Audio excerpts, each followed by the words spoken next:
যুক্তরাজ্যের স্থানীয় সরকার নির্বাচনে ব্যাপক সাফল্য লাভ করেছেন বাংলাদেশি বংশোদ্ভূত প্রার্থীরা। সম্প্রতি দেশটির পূর্ব লন্ডনের টাওয়ার হ্যামলেটস, নিউহাম, রেডব্রিজ ও বাকিং অ্যান্ড ডাগেনহামে বাংলাদেশি বংশোদ্ভূত ৮০ জন কাউন্সিলর নির্বাচিত হয়েছেন।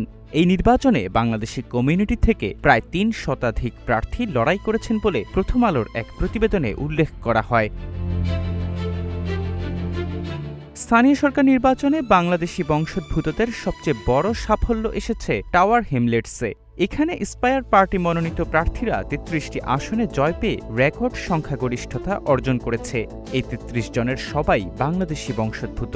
জীবন অবাক না করলে কে করবে? 28% মিল্ক ফ্যাটের অবাক করার সাথে ফ্রেশ মিল্ক পাউডার। জীবন অবাক করুক প্রতিদিন।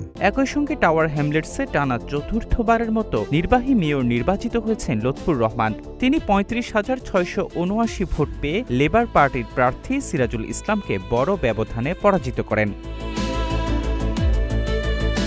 নিউহামে বাংলাদেশি বংশোদ্ভূত কাউন্সিলরদের মধ্যে ১২ জন নিউহাম ইন্ডিপেন্ডেন্ট পার্টি থেকে, ৬ জন লেবার পার্টি থেকে এবং ১ জন গ্রিন পার্টির হয়ে জয় পেয়েছেন।